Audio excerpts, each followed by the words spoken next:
everybody! My name's Andrew Pitzel, and I've got a story for you. Let me ask you this first of all. Have you ever really noticed how kids do the dumbest things? And I have to say, I used to be one of them, so I know. And I have to say, my friend and I had to do one of the dumbest things I have ever heard of when we were younger. Now, let me take this opportunity to say, it does involve fireworks. I don't know why all my story times so far have involved fireworks, but honestly, most good stories really involve fireworks, at least when it involves people getting in trouble, in danger, or in the hospital. So, here goes. My friend and I, when we were younger, we had a sleepover, which, it was kind of common for kids to have sleepovers all the time. So, this is nothing new, all right? I'm sure you had a sleepover or two at least in your lifetime. But, you see, we found these TNT poppers, and I'm sure everyone knows what these poppers are. Little plastic paper-wrapped explosives that you can throw on the ground and they snap. You can put them in your fingers and snap, and they snap. That's pretty cool for a kid. Kids don't really have access to bottle rockets, M80s, quarter sticks, my God, anything. Because, well, they're kids, and they're gonna do some dumb stuff.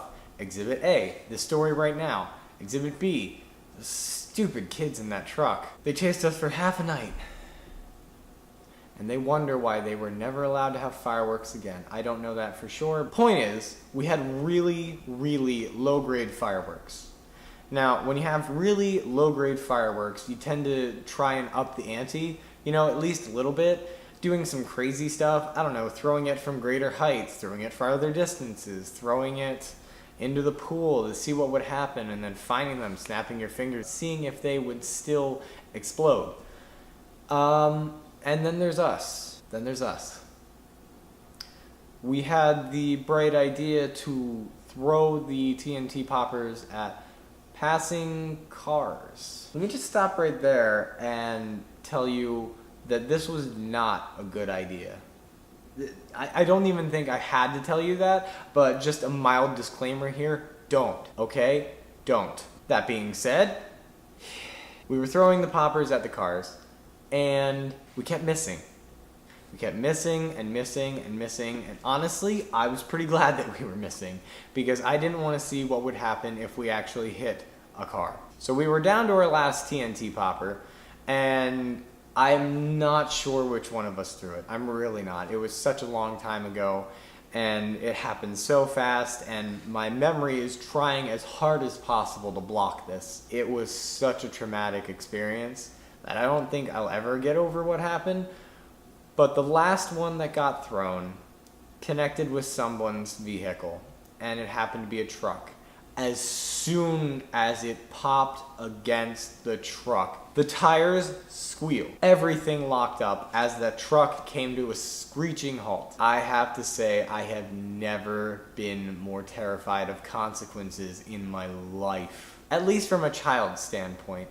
I mean, you don't usually get in big trouble when you're a child. I mean, what could you possibly do? Oh, yeah, this is what you could possibly do. You could hit that windshield and blind that person, at least temporarily. I'm not saying that we actually blinded the person, like flew through the window, hit them in the eye. No. It just hit the windshield and blinded them for a couple seconds, but that's enough to scare anyone half to death. Driver and me and my friend alike, we were all three pretty scared. So, the driver of the truck throws it in reverse and spins his tires, backing up and pulling into my friend's driveway. And we, being kids, hid behind trees. Hid behind skinny trees because, well, we didn't feel like getting punched in the face by a middle-aged man. Now, like I said, and I've been saying, and I will continue to say, I was a child at this point. And as a child, I did not have a very in-depth vocabulary, especially when it comes to curse words. But this guy, he was a pro. He was throwing them out left and right. And I have to say, I definitely learned a few from that guy that stuck with me.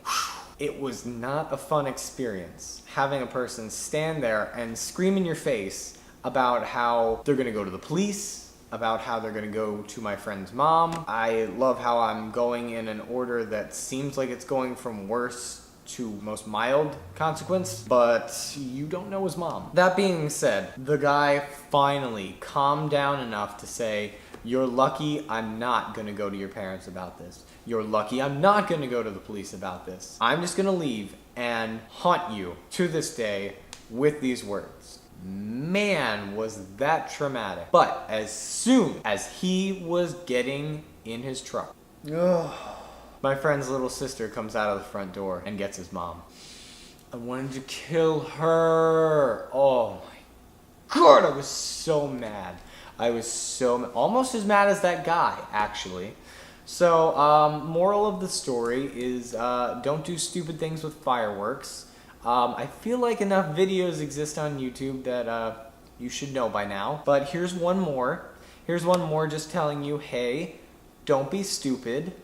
This was a terrible mistake that we made, and yeah, I wasn't allowed to see that friend for a while. I was also yelled at by 2 people that day. My friend was very upset, to say the least, as was I, and his mom drove me home on top of that to tell my parents, who were not thrilled, as you can imagine. And it almost went over so smoothly. But hey, them's the breaks. So I hope you guys enjoyed this story time, and if you did, please like and subscribe the video down below, and hey, leave a comment while you're at it.